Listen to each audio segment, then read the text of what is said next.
Co-Opinions. My name is Josh, and today we have a very full house. We have normal Brent on. Yep. We have special guest Mark on. Hello. And we have special guest and recurring editor Mike on. Hi. So we're going to go around the circle real fast and see if anybody has anything small they want to talk about. But our main focus this week is going to be Destiny, because Destiny 2 was very recently announced, and the hype is real, according to our special guests. So, Mark, what have you been doing?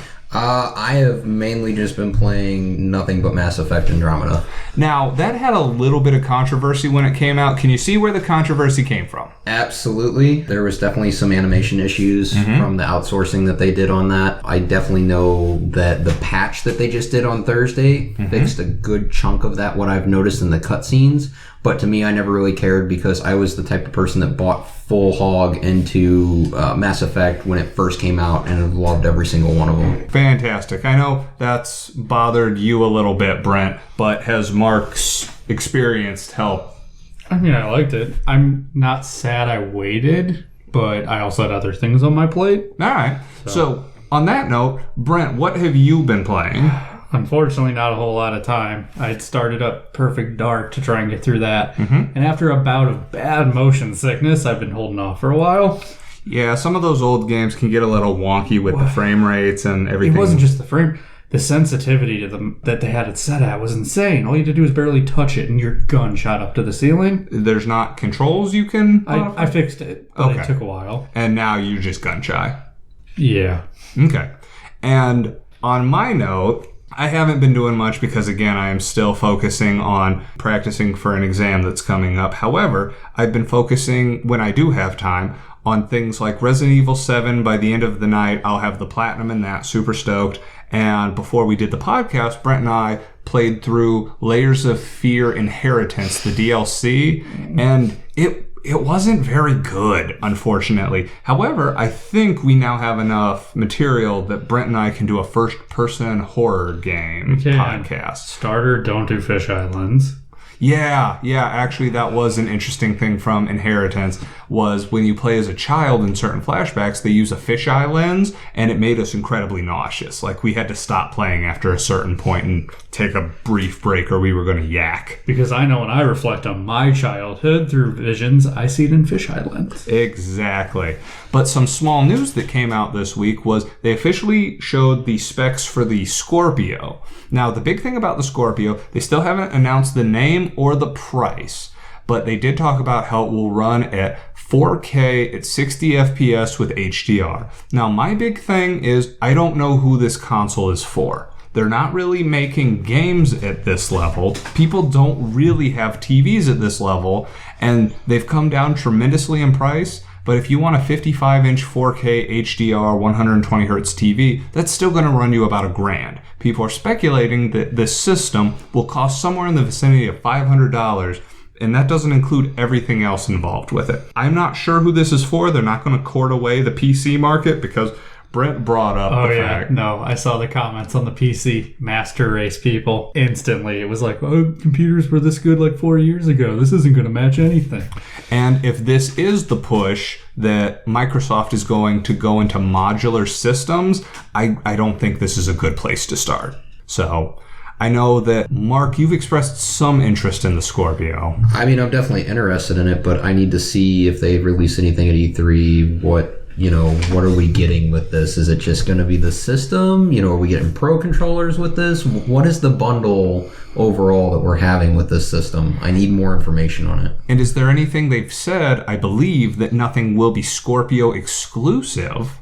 So is that really worth spending the extra money to get a mildly better system? Right, yeah, because they said everything would work backwards with what you already owned as far as Xbox One users went. So what else are we getting with this? Like, I'm intrigued. I'm not going to just shy away from it when it comes out, but I need to know more about it. Right. I think the hype is there, but I don't know why the hype is there. Anyways, moving on from that, I think we're ready to move into our big topic for the day. With Destiny 2 being announced, I really wanted to talk to some people who have a lot of time and experience in Destiny. So I know both Mike and Mark have been playing it from the beginning. So both of you guys, we'll start with Mike. you were a huge Halo fan. Both of you were. That's why we had you on for the Halo podcast. So this was made by the original Halo guys. What did you expect going into Destiny? Well, it's kind of difficult to answer because the only thing I'd ever played from them before was Halo. Mm-hmm. So I wasn't sure if I was just going to be getting more of the same, if it was going to be a more expansive world of the same scenario. But, I mean, as you said, giant Halo nerd, so the second it said, Destiny brought to you by the makers of Halo, I was in. I was pre-ordered. I was ready to go. Whatever it was going to be, I was down for it. It was set in a futuristic world. Mm-hmm. So that's right up my alley. I didn't have any expectations beyond that. I knew it was an FPS. Right. I knew they were kind of trying to work the MMO angle, and I had played WoW before, so I knew it was going to be loot-based, and it was going to be a lot of killing things. So that's what I was looking forward to. And Mark? I mean, I'm pretty much just going to piggyback off that. That was pretty much my same expectations. Mm-hmm. It, made by the same people who made Halo, sold, futuristic sci-fi. Yep, right up my alley. Did the same thing, pre-ordered, all of that stuff right there. The big thing that I was looking forward to, though, was how well balanced Halo was overall. I was expecting the same thing just from like the PvP standpoint, and the gameplay overall was going to be real smooth and balanced, which we'll get into that. All right. So going into it, I know one of the big advertising pushes they had was Peter Dinklage was still riding high off Game of Thrones, and they were talking about, what's your little robot thing's name? Is that Ghost? Yes, it's a ghost. Yes, Ghost. it's a ghost. And that was going to be voiced by Peter Dinklage. That's going to be amazing. So we're heading into Destiny. What were your guys' initial thoughts for vanilla Destiny? I was sold instantly. Like, the way that the game opens, I thought was it was a fantastic way to bring you into the world. Mm-hmm. And even though, and we'll get into this more later, I found ultimately the story lacking, they had a fantastic reason as to why the story was lacking. You were brought back to life by your ghost in the first 30 seconds of the game. Like, you had conceivably been dead for hundreds or thousands of years at this point. And your ghost just goes, oh, finally, I finally found you, and brings you back to life, and you are in the game. You are outside the wall. The enemies are closing upon you. What is the wall? The wall is the primary protection point that separates the reclaimed lands of humanity from the outlands, the areas that are essentially roamed by your various enemies. We'll get into the Fallen and the Taken and the Hive are another big one. But anyway, so you pop up, you immediately hear something off in the distance scream. It has found you and it's coming for you. And your ghost is freaked out. We need to get out of here. So you just start running towards the wall. You have no idea what's going on. You have no idea why. You just know something wants to kill you and it's coming for you and you have to get out of there. Mm-hmm. So you bolt for the wall. It immediately starts getting into, they're in a very dark area. You're kind of working your way through the wall. There's no lights. You're in a very industrial section. Mm-hmm. You have to find your first gun. You can see randomly throughout the couple of rays of lights that's coming through, there's something crawling on the walls, but you don't know what it is. You find out later that is the Fallen. They are coming for you. They're trying to corner you and capture you. And that's your first big fight is actually against I believe it's one of the commander. Is it an Archon priest? Yeah. It's an Archon priest, which is a top level boss for the Fallen, is your first fight. And this is to get to a ship. Your ghost has found a ship in the local area that can take you to the last city. So you're trying to get to the ship so you can escape. And when you get to the ship, when you finally work your way through and find it, you face a couple of basic waves of enemies as your tutorial. Mm-hmm. This is how you do a melee, this is how you dodge, this is how you aim and shoot. Basics. When you get to the final area, your ghost has to repair the ship while you fight off a couple waves of enemies. And then this giant Archon priest comes through a hole in the wall, and it looks kind of like a cross between a mummy and a scarab, I think would be the best way to describe it. So Bungie has a distinct style, is what I'm hearing. Yeah. I mean, their art influence is definitely there. You can definitely feel it throughout the game, and it's a fantastic way that the whole game opens up. I mean, it's the hook, and that's where me and Mike will get to what kind of is the lacking part when we talk about experience. But yeah, it was a great opening. It was fantastic. Everything you need to know, how to play the game, how to do everything, great. Sounds like it rolled real hard out the gate, but then once you started playing, so you go through missions. I know that raids were not a thing when the game started, were they? No, not immediately. No. Okay. Those rolled out, it was a couple weeks later? Yeah, it was a little bit later. It gave everyone to get acclimated to the game, basically. But when you get to the tower, that's when you start to see a path start to diverge from what you were just introduced from. So is the tower the last city of humans? The tower is the defense point. It's the home base of the Guardians, which is your defense force. Got it, which is different than the Halo 5 Guardians. Yes, I was about to make there is definitely a parallel between the Guardians in Destiny and the Spartans of Halo. Okay. Because they are a higher form of human. They're not only better equipped, but they're also bigger, stronger, faster. It's not just human either. You have a choice when you start the game true. out of 3 races. You can either be a human, you can be an Awoke, which is an alien type human, and then a humanoid type alien, and then you have the Exos, which is what I ended up going with, which are like a cybernetic robot humanoid type being. Are there benefits? It's mostly aesthetics as far as we know right now, but that's something that could change later on. Okay. Yeah, everything is aesthetics based. The big thing with the Awoke is that they are a divergence from humanity. Now, when you keep saying awoken, are you saying that they just need an ice cold Pepsi? No. The Awoken are a divergence from humanity. When the fall happened these thousands of years ago, when humanity was taken on by the darkness, all the enemies that show up in the game, a certain amount of the humans left on Earth decided that they were going to try to escape to get out. And they made it as far as the asteroid belt, is where they ended up setting up shop. So wait, you're on Earth in this? Yes, This is where you start. You're in Russia, actually. You're at a cosmodrome in Russia. Huh. Yep. Okay. Yeah, you're at a cosmodrome in Russia, and that near there, we don't know exactly where the last city is. They never specifically say, but we know it's not that far away from that area. Yeah, because at the time when you take your ship in order to escape, it can't achieve faster than light travel, and you get there in a fairly short amount of time. Okay. But anyway, so you land at the tower there. You have the option to choose whether you're going to be Awoken or human or an android.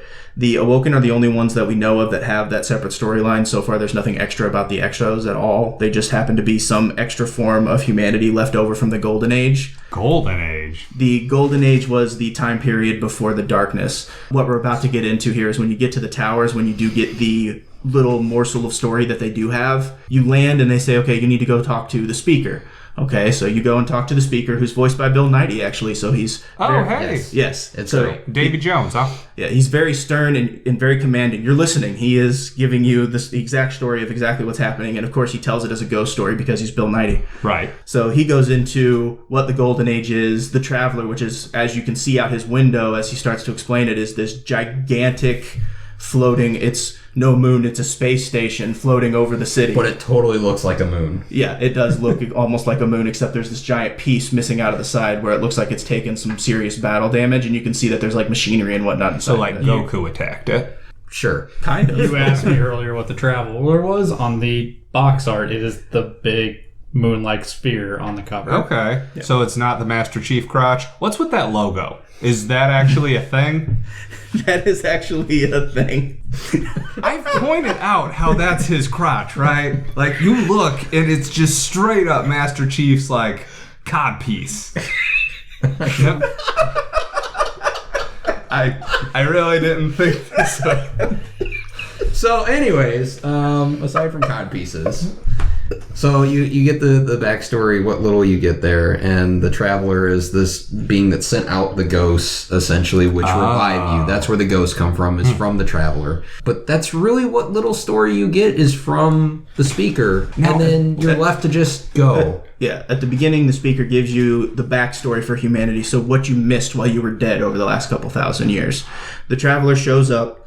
It actually, we find out later through Grimoire cards, I think. Right. I was about to say, I heard something about cards. You earn Grimoire cards for everything that you do in the game, and those give you bits of story and back pieces Which you have to go through Bungie's site to read up. To even read them. That's the worst. That's awful. That's like having an online strategy guide. It's absolutely terrible. I hated this method for them doling out the rest of the story, and I say that as a fan of the game. Okay. It was a bad idea. I'm right there with you on that. I don't want to have to go out of my way to learn more. It should already be there. That seems a really odd decision. However, at this point, everybody seemed pretty acclimated, good to go. Was the PvP in vanilla anything special worth talking about?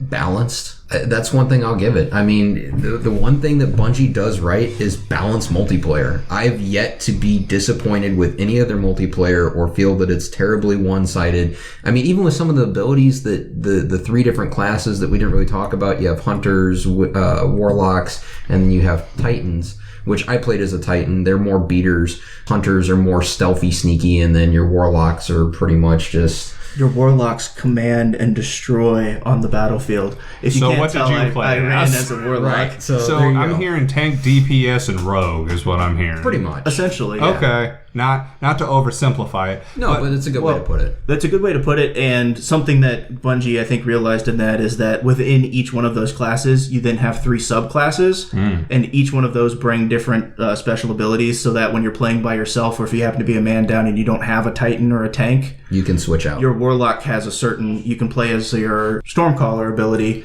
which is his lightning ability, and he essentially gets Jedi powers and can shock everything near him. He becomes a tank in that setup. So after discussing all these classes, I think this might be a good time to talk about the first DLC that came out, The Dark Below. Did this introduce a raid? Is this where raids were introduced, or were they done before that? The first raid came out before that. The first raid was Atheon, if I'm remembering his name correctly. Yeah. The first raid was Atheon, and it was Vex-based. It was the Vault of Glass. Vault of Glass, thank you. That was the name of the raid. Atheon was the boss. Atheon was this- the boss. Is this one like that broken treasure? No. Treasure no, Cave Slayer. no. That's a whole Treasure different That's thing. a whole different thing. You're talking about farming materials. That's different. Getting ahead of yourself. Don't worry. Yeah, but that was your first raid. That came out a couple of weeks. I think at most it was a month after the initial game, and that was because they wanted to give all the players time to gear up in order to be able to even get through the raid. Something I did want to bring up about the original raid that they built and subsequently is they knew that they didn't really have the expertise in-house to build a raid. They knew they had FPS down, so they hired the best minds they could get that came up with the raids that were built for World of Warcraft. Those are the guys who designed the raids, the initial raids that they released in Destiny. I had no idea. That's really interesting.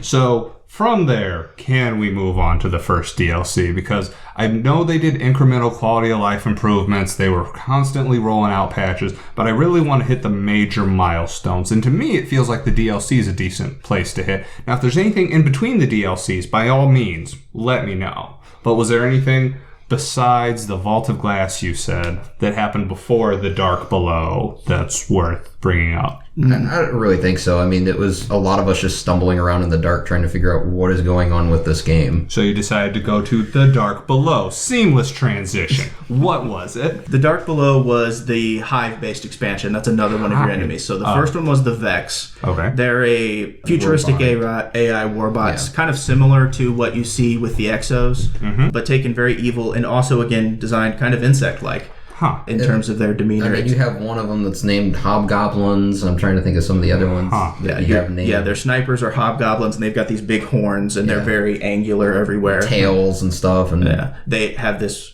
terrible fire shield that if you shoot them once, they just curl up into a little ball and they become immortal for a second. Yeah. The Minotaurs are their big enemy, Right. which is just this giant walking Tank old school that just tank robot slams through everything. that just likes to punch you and it likes to shoot down on top of you. So what did the DLC necessarily require? Because the Vault of Glass seems like it patched in this raid for free. Did this bring a lot of new gear? Did it bring new classes? There was gear sets. Classes didn't really become new until the what was it, the Taken King, where they introduced Okay, the so the newer third classes. one. Yeah, so Yes, the third one. the end of year one, Taken King is when they introduced the third set. And they had a slot ready for it. I mean, you could see in the game there was 2 clear slots here, and then there was a third one that was just left blank. So they pre-planned a little bit. We just didn't know when it was going to be released. Got it. So what were your feelings on this first DLC? Did you think it was worth the money? Did you think it was worth the wait? Was it paid off in a way you felt that was useful? All of those things, yes, except I was a little upset about the fact that it was Hive-based.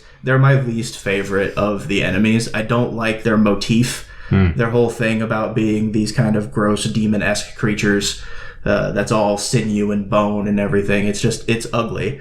It's not fun. I don't really enjoy it. I love killing them. They're great to watch explode. Oh, yeah. But all of your gear and everything that comes out with each one of these rollouts is all based upon the enemy's motif. Right. So everything that came out with the Dark Below was all hive based, and even though it was the best weaponry because it's what came out with the DLC, it was ugly as all get out. Especially for the Warlock. I hated it. I wore it because I needed the buffs. I'll say. But I hated the look of my character. You look stupid. The only thing stupid is my stats. Yeah. Yeah, that's the MMO problem right there. What about you, Mark?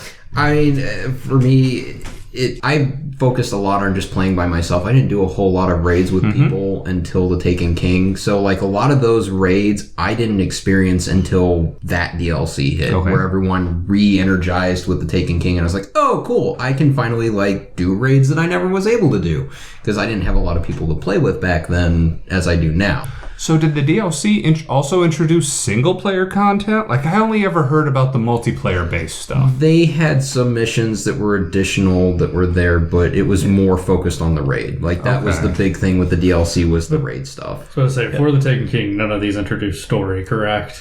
Not a lot of story. Story's a loose term. Yeah. With the Dark Below, they had to introduce enough story so that you knew why the new boss was there. So in this one, in the Dark Below, the new boss is Crota, who is the son of Oryx. And Crota is like the head of the Hive, as far as you're aware. You're supposed to know who Oryx is? So that's where, not at this point, that's where Taken King comes in. But with this, yeah, as far as you know, he's the head honcho, and you're like, cool, well, I have a chance to take care of him. Because they introduced a new NPC to the tower when Dark Below came out. I can't remember her name. Aaron. Aaron is a survivor of the last time that the Guardians attempted to take down Crota. She's the only one that survived and was able to escape. Is that why she's the only one with a normal name? You got Crota, Oryx, and normal Aaron. name is correct, but her whole aesthetics is just hive-based out the wazoo. She has no eyes. Instead, she has two black holes from which this black goo is constantly seeping out and coming down on her face. So it's spelled ERN? No eyes? I think it's AARN, actually. No, it's ERIIN or something You like just that. said there's no eyes. No eyes. Josh is on fire tonight. On point. So one thing I want to clarify, because at the end I want to ask you about the Traveler when we get to our discussion at the end. Are some of these races from outside the solar system? Am I wrong? Do you there? know where they come from based on the context? Yes, we can actually go. Well, I'll go through that real quick. All of them are from outside the solar system as far as we are aware. We don't truly know where the Vex came from, except that they come from outside of time. And we'll get into that in a second. Okay. Well, they are there after the Traveler, correct? Everything is there after the Traveler, except for, again, the Vex. We'll get into that in a second. All right. With the Vex, they are a machine race from outside of time. We don't know much about them except for the fact that they are an evil so evil that they despise other evil. So when you run into the Vex in some of the open areas in the land, you'll actually run into them fighting some of the other enemies because they'll kill anything. Yeah. They kill everything that isn't Vex. They just don't care, and they really have, like, an affinity for Venus, right? Yes, Venus is planet? the planet Venus. Yes. So you have several planets you can go to. Venus, Mars, and then, what's the other one? You have Venus, Mars, the Moon, and then Where the Earth. wizard came from. Which actually, the Dark Below takes place on the moon. Oh. Yeah. I had no. So is the Dark Below in the moon? Correct. So the Hive decided to hollow out the moon and make like a nest inside of it. Cool. Yeah. So that's the Dark Below because you descend into the center of the moon Got it. to face them. Yeah, humanity surrendered the moon to the Hive, thinking that they would be satiated by that and would back off of Earth. Oh. And they just built it as a forward operating base and used it to launch Strikes out of it. onto Well, the Earth. Fallen are crawling all around the top of it. But Okay. Yeah, so the moon is essentially your Hive hub. Mars is your Cabal hub. The Cabal are a warrior race. Now, are we going to get to them on one of the other expansions? Not directly. Okay. We will get to them indirectly. They are the only race that hasn't had their own expansion yet. no, but that's what we're looking forward to. Yes, it does look like they are going to be, at least at the beginning, the primary enemy in Destiny 2. Okay. Well, we're getting way ahead of ourselves on so that we'll one. come back to that. Yeah. So, is there anything else on the Dark Below you'd like to touch on? I would like to touch on the fact that I did not think the raid was nearly as good. as vanilla. The vanilla raid set Vault of Glass. Vault of Glass set a really high bar. Vault of Glass had a lot of great puzzles to it that really made you think. Like you had to really high bar. It Yeah. was not what you would expect to see in an FPS console. But again, being World of Warcraft developers, I mean, there was things that you had to think outside the box of. Like when you get to the main boss, there's these different portals, and depending on who's where at in the level and who goes through what portal, they will have different roles, and it randomizes. Huh. Interesting. So is this one not made by the people who made? I'm not aware of if they kept them on to keep making all of them after the original. I feel as though Vault they of just Glass. learned from it and tried to do their own thing, which is why it wasn't as good. But the other thing to this too is before Taken King, there's a lot of elements in the game where you can clearly tell that there was meant to be story and there was meant to be different areas to explore, and you'll run into those points where you're like, this should do something, but it totally doesn't. And that's where the frustration comes in from the vanilla side of it, where a lot of us vanilla players that bought in right at the front, like me and Mike just, pre-ordered everything, got to that point where we're like, okay, why is this here? What? I know you're trying to tell me something, but you guys changed gears and come to find out, yeah, there was a lot of development issues where they were wanting to go one way with the story and then it got changed at the last minute. And The Stranger. yeah, She shows up on the moon. She is called the Stranger because she has no name. She shows up on the moon for, one scene? Yep. And then she's gone, never to be seen or heard from again. Yep, bye. She's the one who warns you about the Vex. Yep, thanks It's for coming out. They are the worst. It's like, oh, they're the worst? What should I do about it? Well, Bye. You go down into the moon and fight the Hive, and if you survive them, we'll talk more. And then poof. Gone. Yep. Or like you'll run into points where like there's doors and they don't do anything, but you know that you can tell in a game sometimes when something's developed to actually be interacted with, and it's like, okay, here's this door that I should be able to go through, but nope. Smack. Yep. Got it.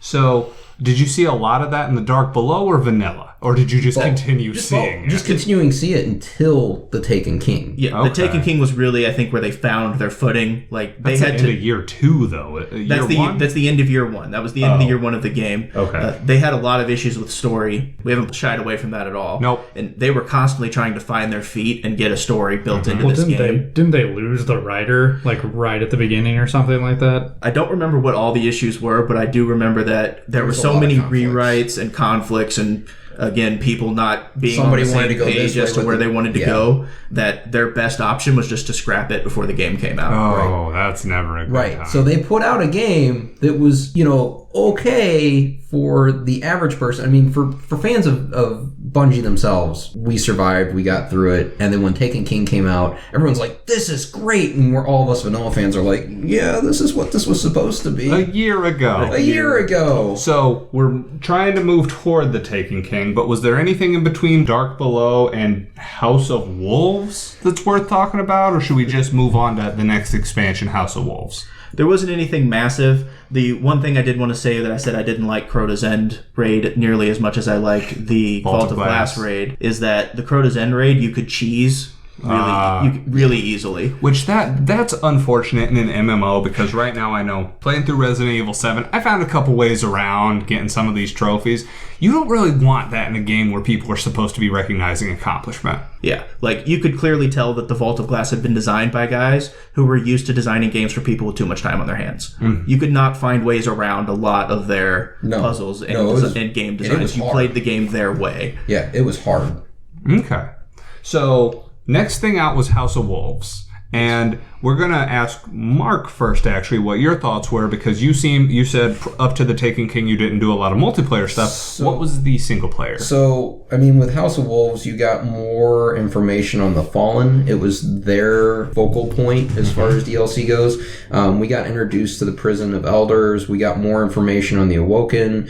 With how that feeds into Taken King, you get more information about the Queen of the Awoken because they have a royalty-type society out there on the Astro Belt. So that was really cool, getting more of that information. I like facing the Fallen. The Fallen are a really cool enemy as compared to, I'm with Mike, the Hive are just, I don't know. I don't really care for their aesthetics, but the Fallen are definitely great. House of Wolves I liked a lot. The raid was, I would think, better than Dark Below on that one. Well, with House of Wolves, we didn't really get a new raid. Not a new but raid, but the Prison of Elders. Elders The Prison of Elders was the new co-op PvP or PvE was Prison of Elders, And it essentially what it was is they decided to create a prison game a la some B movies from the 80s where the prisoners are made to fight each other to the death.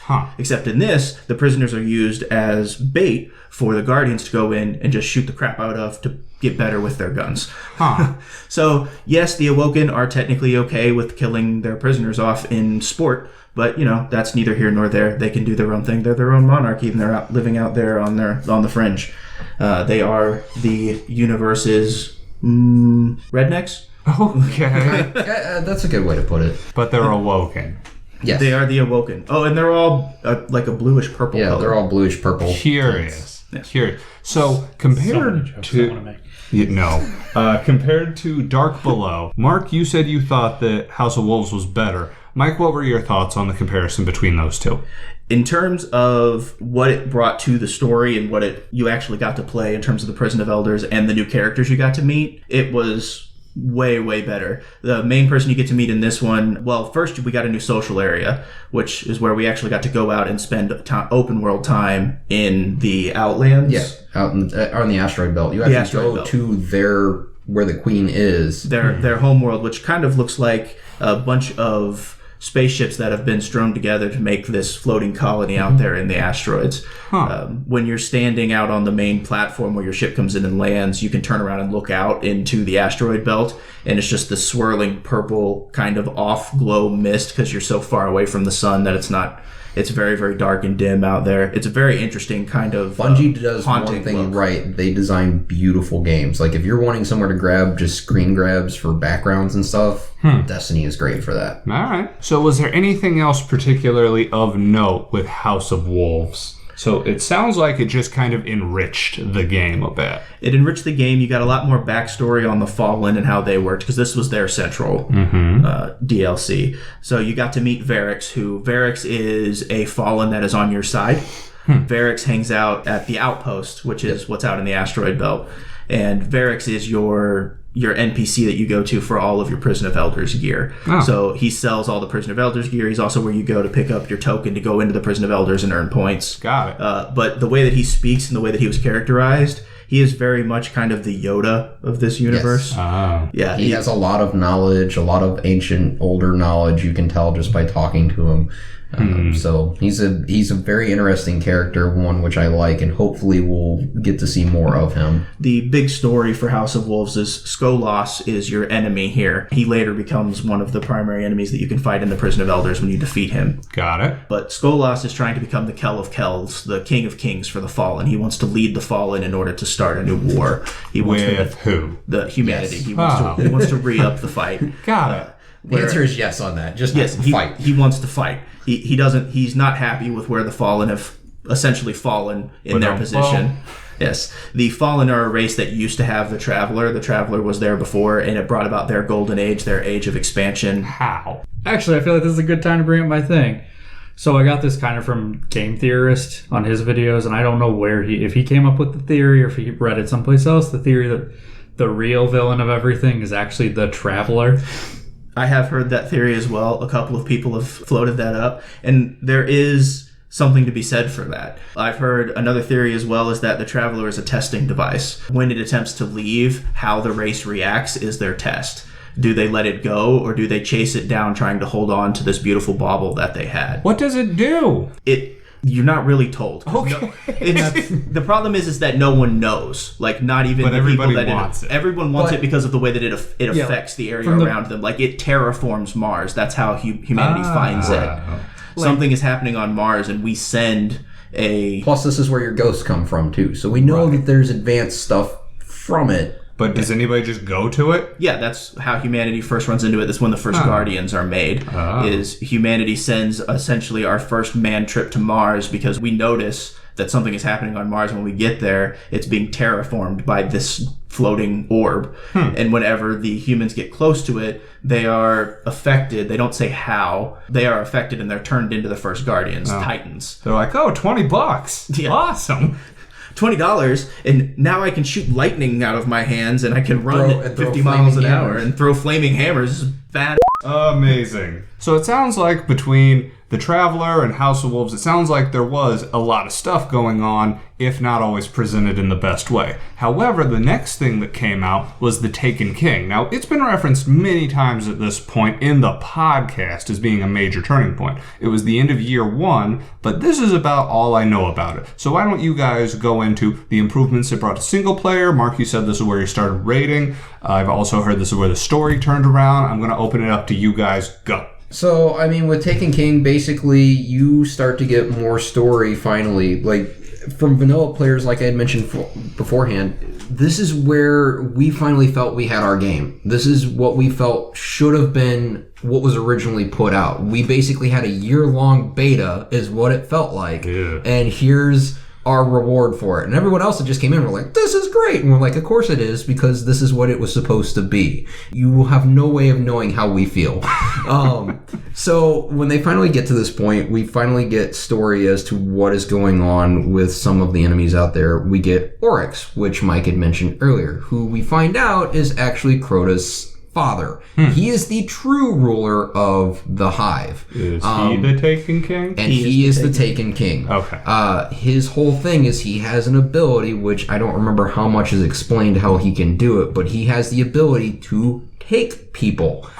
And that is where you get a fantastic enemy. The Taken are fantastic because they take every single race that's out there and mutate them and give them a new ability that you haven't seen before. So like the Vex do this weird stutter fast move where they get right up in your face, and there's some other ones that have different abilities where they shoot these balls of darkness that if it hits you, you go temporarily blind for a while. Yeah, that's the captains. The captains are a mid-level enemy of the Fallen. They're normally sword-based PvP guys, or sometimes they'll have a shotgun. But when they get taken, their motif, that's another thing that I love about the Taken. Their aesthetic is beautiful. It's just like it's like a living black hole almost. Is the best way to Cosmic describe it. barf just everywhere. Just all over. So are the Taken enemies that possess things, or... No, it's an ability that Oryx has to just... The Taken are not a race in and of themselves. What the Taken King does, his mystical ability, is he can take any living thing and turn it into a member of his tribe, of his Taken. Oh. And then he controls them, yes. Okay. So yeah, I got it. So really there's only one Taken, and that's the king? And he turns everybody else into him. Well, he's still hive-based. Like, his whole design is still hive-based. It's just an ability that he has to basically rewrite their code, their genetic code, and just be like, no, you're taken now. Interesting. So what keeps why can't you be taken? It's the light.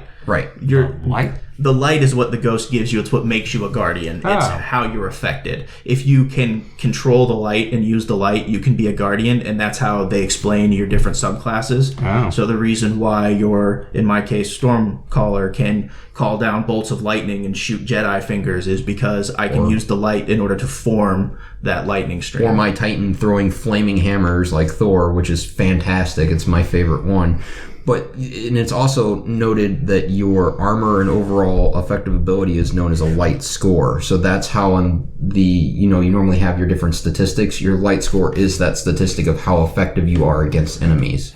That's also what bases off of how difficult a raid's going to be for you, is they'll suggest what your light score should be. And then based on how high it is, it will be a certain color and say this is either going to be easy for you, hard, extremely hard, near difficult. So yeah, that's something there with that. But Oryx is the main baddie of this. You're fighting through the Taken, you're trying to get to him, and ultimately you do square off with him as the overall raid. That is an epic scene, which I will want to get to in a moment, when you first get to see the real him, because you see visions of him, what they call a shadow of Oryx, at several points, which is kind of just like a weaker subversion of him. And he's smaller too. Smaller. The shadow is smaller? The shadow is smaller. So the shadow stands smaller than what you actually find out that he is. Like when you actually meet him, stupid big.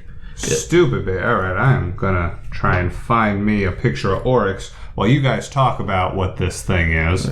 So to go back to the beginning of the Taken King story, what I really enjoyed was, again, the way that they introduced it. You are very much just dropped into the area. All of a sudden, you start hearing a distress call coming from the Cabal on Phobos, a moon of Mars. Yes. And Phobos is a new area for you, one that we couldn't go to before the Taken King. When you get there, you start seeing these, what essentially look like black spots, inkwells, these black holes all over the place. You don't know what's going on. Everything just looks effed up. Like, it looks like something went down. You just don't know what. And so you start working your way through. You land outside the base because this is enemy territory. They sent out a deep distress beacon to their own people outside the universe. You just happened to pick it up. So they sent you to go and investigate.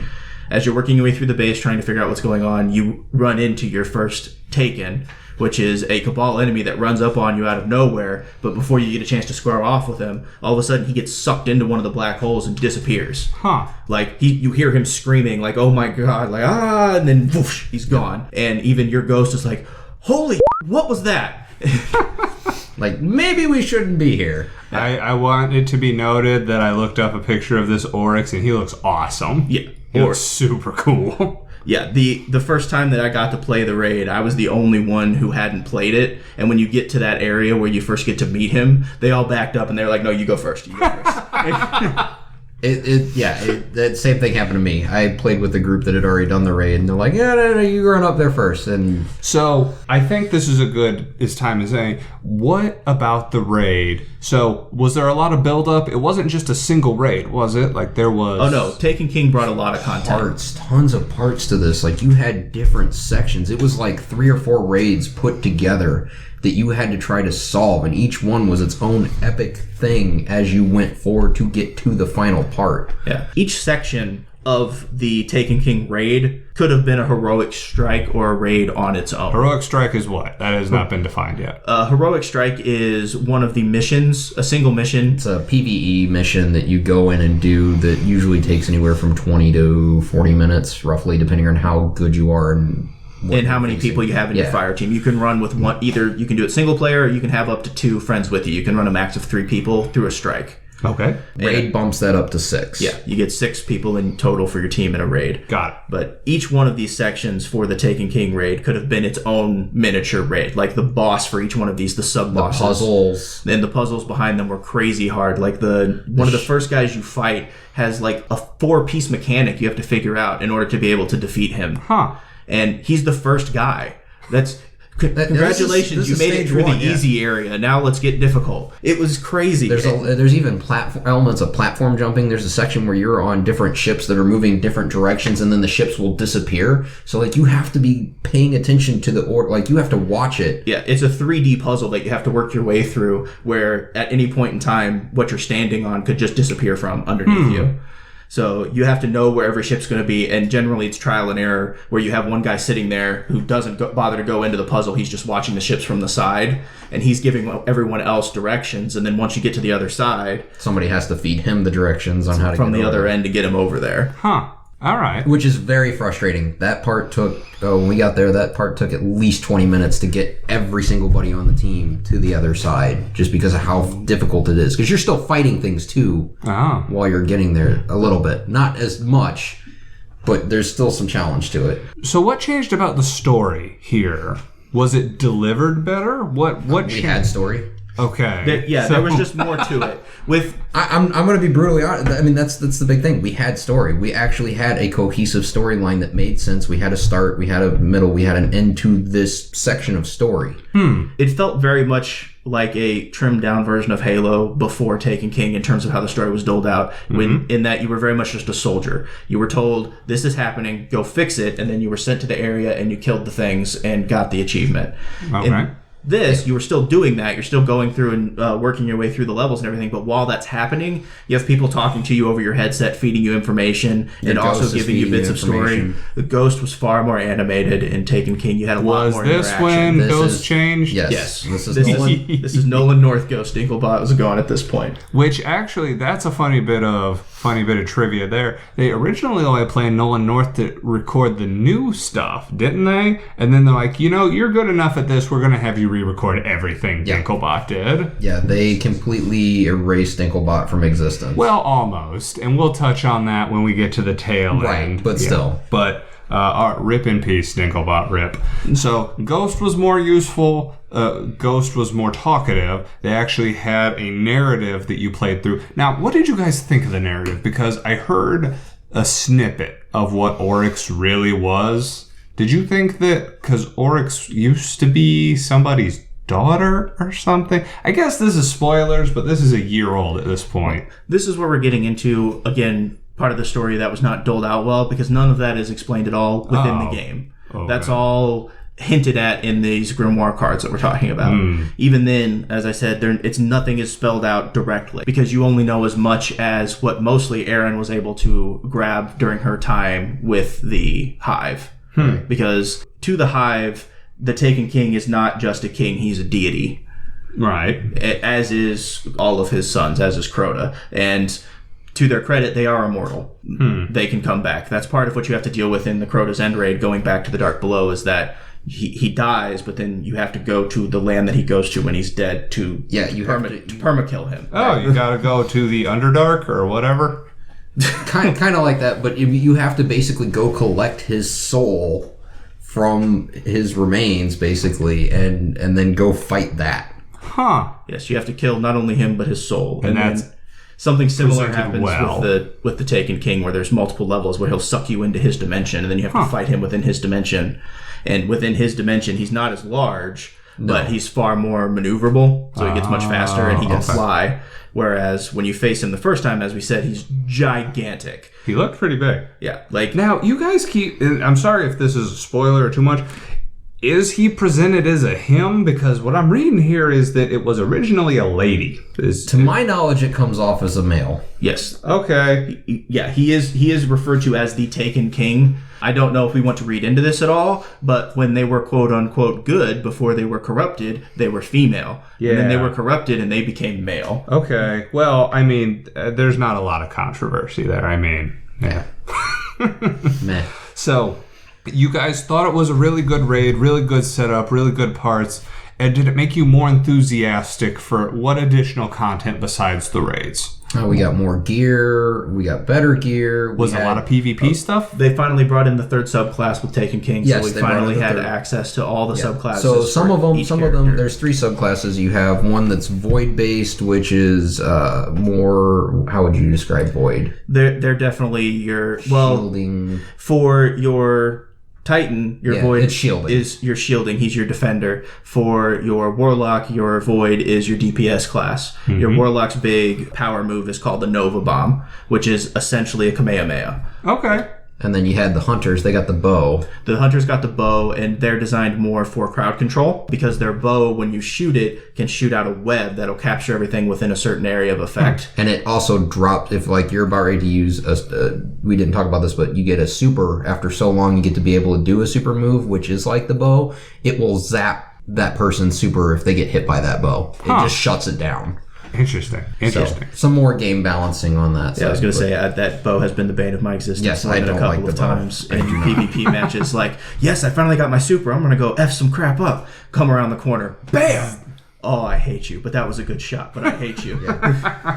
So there's a lot of that. We did get more with like the Trials of Osiris, and we got Iron Banner. It was more ramped up, which are 2 PvP type situations of earning extra stuff, extra gear. They have their own form of currency and stuff with that. More trials and achievements basically. So that was pretty cool. We got some more PvP levels and a little bit of tweaking and rebalancing in there that help balance it out. When they introduced the classes, they did have to release a patch because, as we talked about the Hunter's Bow, there was a nice nifty little trick that somebody found to break the hell out of it by hitting the inventory menu. I don't know if you remember this. They hit the inventory menu and they got extra shots out of the bow. I don't know if you remember that happening, but I had a lot of people that would do that. They'd jump up in the air and they go to shoot the bow, and then they get extra shots out of it by hitting the... I think I may have been so enraged I blanked it from my memory. Yeah, that's probably fair because I don't know did what too. happened. I just saw red. Yeah, it was bad because the bow usually gets like 3 shots, and this was getting people like 5 or 6 shots, and Bungie was like, whoa, no, that's broken. We're gonna fix that. Hot fix. Yeah, hot fix. Tim it was Van. it was quick too. I mean, it only lasted for about a week or 2, and they picked up on it real quick throughout their forums. People were just throwing an absolute fit about it. So do you feel, and we'll get back to the Taken King real fast, but do you feel the Bungie has been responsive to Now, feedback? yes. Now, yes. I would say now, yes, because at first a lot of us complained about lack of story, and I think took them a year. It took them a year to give us they kept telling us just be patient, just be patient, just be patient. We got it. We got it. We're working on it. We understand. Just stick with it. And then year one ended, and we're like, okay, so what's going on? They're like this, and here's Taken King, and pushed it forward. We're There you go. All right, we'll bite. So, did you feel bitter at all? It took not only the base game, but the first year's worth of expansions? I enjoyed the gameplay enough that the lack of story, while annoying, certainly, and as is obvious by the fact that I'm here, it wasn't enough to put me off of the game. Okay. Yeah, I'm in the same boat on that one. Was there anything else that we wanted to talk about Taken King? Because I'm sure you could talk about plenty, but is there anything you want to focus on with Taken King? Anything else with the PvP, PvE, any additional? I think one interesting thing that they started introducing around Taken King was they started doing these secret weapon hunts that you could start doing. Is this where the Black Spindle thing came That's from? one of them. Yes, the Black Spindle was one of them. Collecting calcified fragments throughout some of them were in the level that you could just do with single player in Oryx's ship near the Ring of Saturn, which is where that all takes place. But some of the other parts of it were also in the raid itself to collect these fragments. And if you got enough of these fragments along with enough material, you could craft secret guns as well. Okay. So that was kind of neat too. There was a lot more, hey, we're going to just throw a little hint out there for you guys to figure out, through our social media and through our forums, and here's some auspicious code that if you figure out what it means, you can find the coordinates to go get this thing that allows you to do this other thing and get this gun. So there was more rewarding, and the people that like to puzzle hunt and achievement hunt, they could go out of their way to get those things, but you didn't have to get those things as far as playing the game goes. It didn't necessarily here's the golden MacGuffin that I have to instantly beat everything, but it was neat to have those things. It sounds, and Mark, you never played WoW, right? No, I never played WoW. Okay. This is sounding real WoW-y, like legendary weapons. Oh, certainly. There are some, and there's always what was considered a perfect archetype for each weapon class. So, for instance, one that I'm particularly proud of is a auto rifle called the Soul Stealer's Claw, and it's a special drop that you get out of the hard version of the Prison of Elders. Okay. You have to get through 5 levels of the different waves of enemies in order to get it, and even then it's only a chance it'll drop. It's not a guaranteed drop that you're going to get out of the game, and it is phenomenal. It will just melt everybody. PvP, PvE, it's fantastic. It's been my go-to weapon for probably 9 months now. And it's worked out tremendously well for you if you've kept it for that long. Yes. I have constantly been burning other gear that I found that's been stronger than it into it in order to level it up as opposed to replace it. Nice. So it sounds like we're pretty good on Taken King. Now, there was one more expansion that came out, and Mark, you said you haven't got around to this yet. That one I have not yet. Rise of Iron. Mike, you said there's not a ton of stuff involved in it, so why don't you burn it through real fast? Rise of Iron centers around Lord Saladin and the Lords of Iron. All your Rise of Iron guys, they are essentially they were the Knights of old. They were the first Guardians to defend humanity after the fall. Okay. And there are allusions to the fact that Saladin is 200 or 300 years old. Oh. Because again, the Guardians are nigh immortal as well. Their ghosts can just keep bringing them back. But anyway, so the way that this opens is it's very, very heavily set in being nostalgia for your vanilla players. One of the first missions you have to do is the first mission of the game, the one I was talking about where you're outside the walls and have to work your way through. Mm-hmm. It's the same mission redone for a different purpose in order to get to where the new enemies are, which are Siva, which we'll get into. Siva is this programmable matter, which kind of has a mind of its own. It's the enemy of the new raid. But anyway, so Lord Saladin finds out that the Fallen are attacking Felwinter Peak, which is your new social area. You fight your way up to Felwinter Peak and clear it out in order to make it your new social area. Lord Saladin shows up and says, hey, you want to be a Lord of Iron? You're going to earn your way in, and you're going to be one of us, and you're going to help defend the temple. So you work your way up through that quest line. That ends in you having to fight and wipe out Siva in order to avenge the Iron Lords. It's probably the culmination of the story for me in terms of the feels as a player that's been around since vanilla. Mark, I tell you to play it. You will tear up a little bit. Yeah, I've heard nothing but great things from other people that I know that have also been vanilla players are like, this is great. You need to do it. And again, it's on my docket. It's just Andromeda. Yes. All right. Like, Saladin was definitely a slow build character because he starts as just your NPC for the Iron Banner, which was a temporary event that would show up every now and again that would run for a week for PvP. And that was it that he was there for. You got no backstory to him as to what he was or anything. You just knew he was a Lord of Iron. Okay. And the slow build made him very important to you. And then finding out this super tragic backstory for him and why he's the last man standing, hard case of the feels. Like, Bungie was on point with the story for this, which gives me hope for Destiny 2. Okay. Well, and we'll get into that in just a moment. But something one of my coworkers had brought up was he felt that when he was playing Destiny, a lot of people were following template builds. Do you guys ever feel like you're restricted? Do you feel like you see a lot of that? I know that both of you guys have a tendency to do PvP, so I feel like this is a thing that you can actually touch upon. I would say you probably see some of it where people find certain combos that work really well. For me, I had a tendency just to focus on what I liked, and I went that way to the point where it actually hurt me a little bit in one of the first raids, because they're like, hey, all right, switch to shielding. And I'm like, I didn't put anything into shielding. And they're like, oh, that's not good. Goodbye. Yeah. There are definitely certain layouts that are more advantageous, which again goes back to the MMO side of the game, which is you're going to want to, in order to be able to strategize properly, you're going to want people in certain slots. So you're going to want people to be able to fulfill this role perfectly, and this is the best subclass layout and weapon build to fulfill that role. So you do that. And then in PvP, there's certain weapons that, because of their special abilities, I'm remembering a certain sniper rifle that could punch right through your shield in a single shot because it had a really high impact. It was the only sniper rifle that anyone used. Yeah. So you never saw any variety in people's gameplay style because they were all just using this really high-powered sniper rifle. Got it. Well, Yeah. for people that focused on that, I'm the type of person who'll just run in there and do what I can. I do not care, but Yes, KD ratios aren't a thing for me. I too am the savage player style where I prefer a shotgun and an auto rifle. I'm in your face. Hi. Exactly. Deal with me. Okay. Like, oh, you've been hiding over there, Mr. Sniper some Man. flaming I'm hammers. gonna kill you. Yep. Going with a plan. So having talked about all this time and all this effort you put into the first Destiny, the reason we're even having this podcast, Destiny 2 was brought up. And I know that you guys are stoked. That's why you agreed to come on. So why don't you guys tell me what you're hoping out of this? What you're hoping gameplay-wise, story-wise, character-wise? So with Destiny 2, they recently released the teaser and then the trailer. The trailer was fantastic. We got the focus on one of the main characters from the tower that each class has their own representative inside the tower. This one happens to be the Hunters. He's an EXO and he's voiced by Nathan Fillion, which I love. But my big thing was, and I'm still always going to be a little salty on story stuff, is that the trailer already had more story than the first game did, to the way that I felt. Like, it absolutely did. It really did. It really did. They finally got their stuff together, and here's this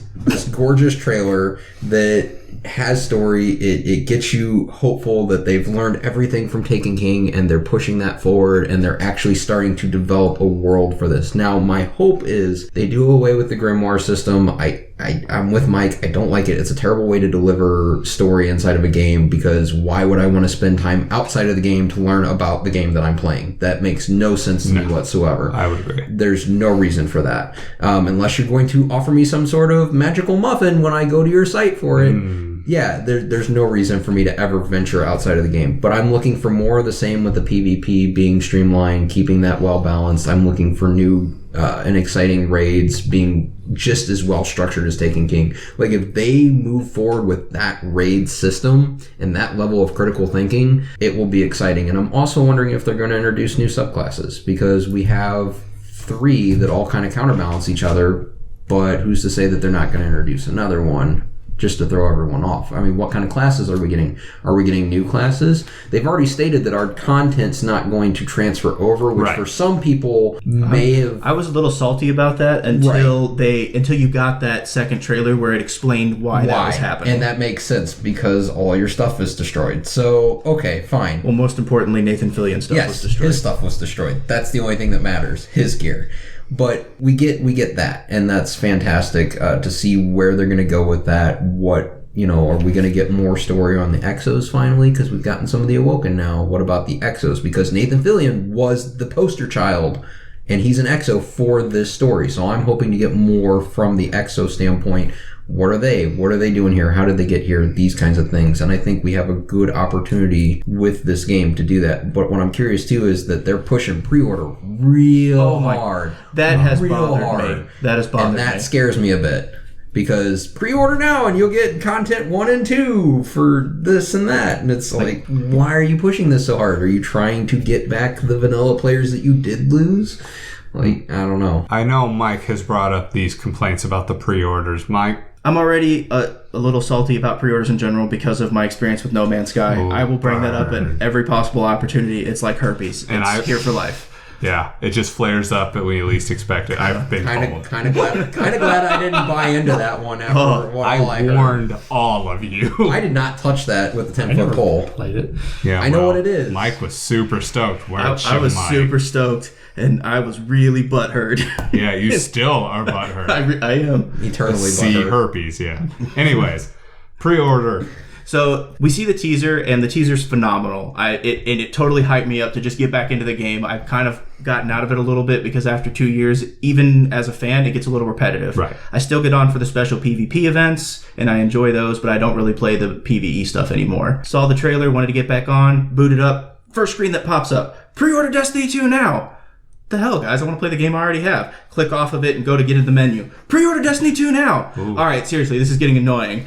Every time. It's always this little icon in the corner. So even after you like tell it to go away, it's still hanging out like over here in the corner. Hey, pre-order Destiny 2. Click right here. We'll charge it directly to your Xbox Live account. It'll be fine. Oh my god. It's like chasing the white dragon. You're never going to catch it. Never gonna catch me. I don't understand why they're putting that much effort into getting pre-orders from people that are already actively playing their game. That does make me a little nervous. What makes me curious, the way you guys have been talking, do you feel like the first Destiny was kind of a beta for what you're hoping they roll out for the second one? I'm pretty sure that I mentioned that year 1 was nothing Yes. but Well- a long beta. Yes. So, yeah. Yeah, as he said, Taken King was the game that we should have gotten when the game originally came out. Year 1 was definitely a long beta. It's like Assassin's Creed 1. Yeah, but I mean, in this No, case, it is, but not.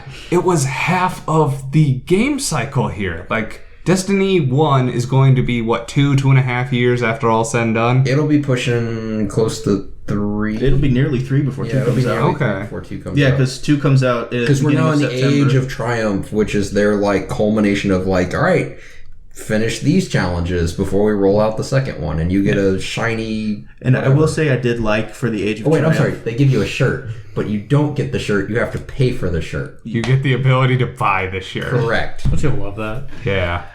I will say one thing I did like about the Age of Triumph is that they brought Bill Nighy back to do the voiceover for your intro into the Age of Triumph. Who is far more enthusiastic than Dinklebot. Yes, They do reference he was Dinklebot, phenomenal. Of course, he's always phenomenal, but he was phenomenal in this voiceover work. But they bring him back to explain what the Age of Triumph is and how essentially humanity is at a turning point. Like we're no longer the guys on the back foot, which is what we were at the beginning of year 1 when it came out. We were the people scurrying around underneath the rocks trying to survive, and now we are taking the fight to them. One Are of you the big finishing things the fight? that don't. No, but it's interesting that that's where that goes, and the fact that we know that Destiny 2 starts with everything that we had being destroyed. So it's a nice, like, just gut punch, like, hey, you made it to the top of the mountain! Wham! Right back off. Right back off. Yeah, like Climb this bigger mountain now. Yeah. But it...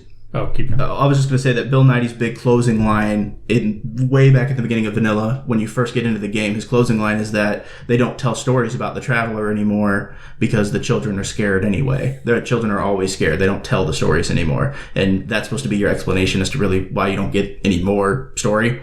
Well, when you get to the Age of Triumph and he's telling you the story about how much you've achieved, the last thing he says is that the children now tell stories of you. Aww. Yeah, I had that. I had an awe moment. I was like, oh, that's sweet. That's really cool. I'm like a hero. And then, of course, we get the gut punch of the trailer coming out, and you find out that, oh, yeah, right when everyone was so happy, they're going to attack the tower and basically, it looks like kill everyone and destroy everything. Yeah, well, heroes fade away. So, something, you've both mentioned Xbox. Do you both play this on Xbox? Yes. Yes. So what do you feel about the Brent, you wanted to talk about this. So yeah, because you both played on Xbox, the content, the time period in between, because there's an exclusivity for PlayStation, that PlayStation gets it first, For like a year. which is almost unheard of.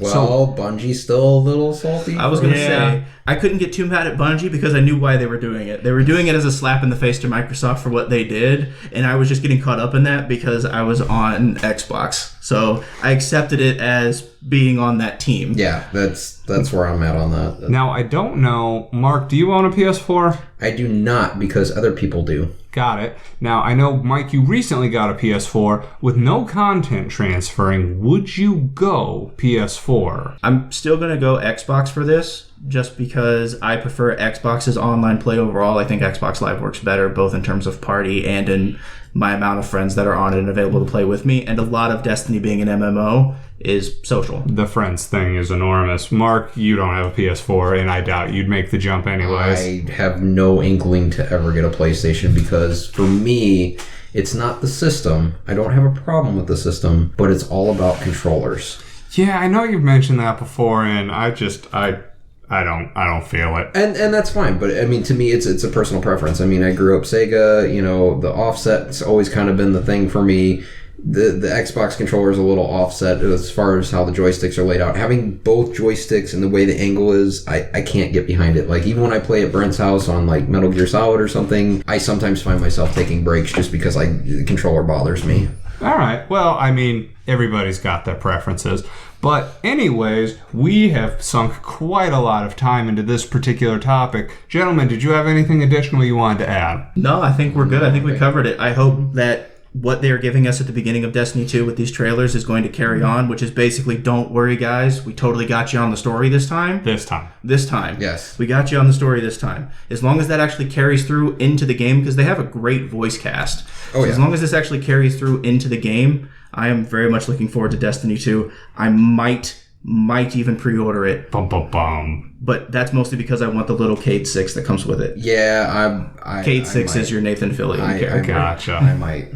It's Who possible. doesn't want a Nathan Fillion character? Exactly. And they knew that. That's why Nathan Fillion was the first person that they had on for the Destiny 2 trailers, because they knew he would sell. Yeah, well, that's what He was my favorite part of the tower, is just listening to his banter. He was hilarious. He had the best lines. Like, just the little one-liners that his NPC would give off if you just hung out in the tower for a while were really good. All right. Well, it sounds like everybody here who plays Destiny is super pumped, so glad to see that you're enthusiastic going into it. But on that note, I want to go ahead and wrap this up. Brent, thank you for sitting here. Yep. Mark, thank you for coming on. Absolutely. Mike, thank you for coming on and editing this. Certainly. Bam. All right, so if you play this game, make sure to jump online. What did you like about Destiny? What are you looking forward to in Destiny 2? So until next time, this is Co-Opinions.